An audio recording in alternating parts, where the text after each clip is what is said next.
Ready ready start.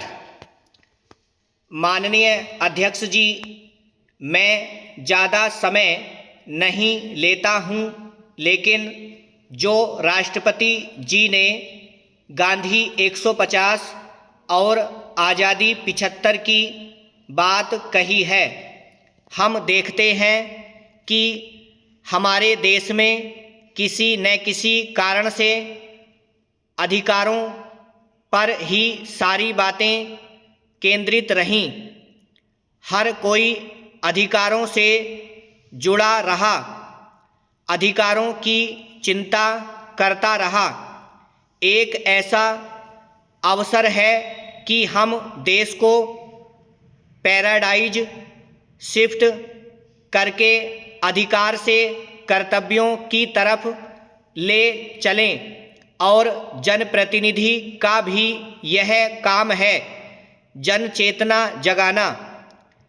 जनप्रतिनिधि का काम है ऐसे समय नेतृत्व करना, और यह विषय ऐसा नहीं है जो मैं कह रहा हूँ। हम में से हर किसी ने सुना भी है कि कर्तव्य की क्या ताकत होती है। महात्मा गांधी कहा करते थे, हर अधिकार अपने साथ एक तदनुरूपी कर्तव्य वहन करता है। लोहिया जी कहते थे, कर्तव्य निभाते समय नफ़ा नुकसान नहीं देखा जाता। मैं यह उदाहरण जरा विस्तार से बताना चाहता हूँ।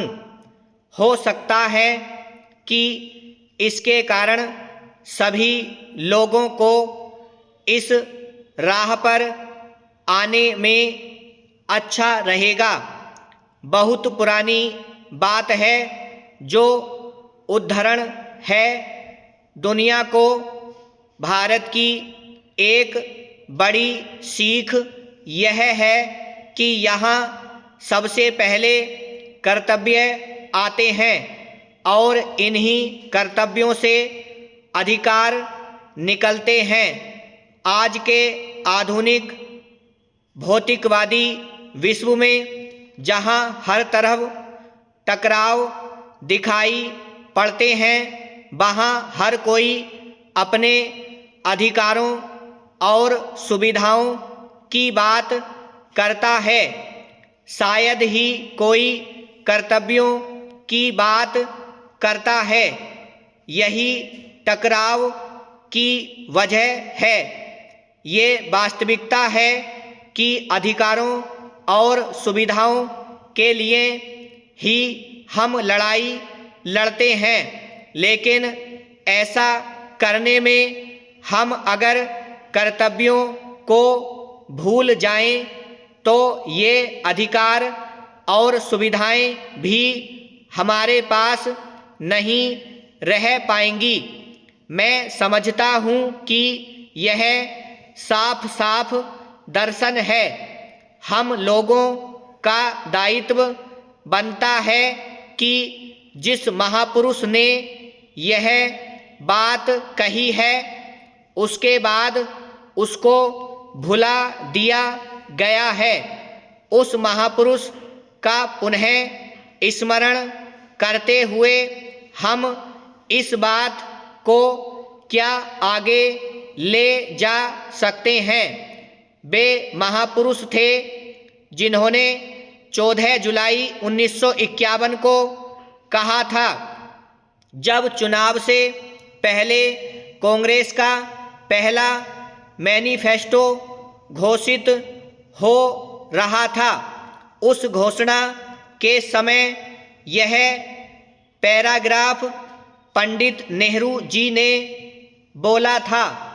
मैं समझता हूँ कि पंडित नेहरू जी ने जो सपना वर्ष 1951 में देखा था, उस सपने को पूरा करने के लिए देश को कर्तव्य की राह पर ले जाने के लिए पंडित जी को उसी इच्छा को समझकर क्या हम आगे बढ़ सकते हैं?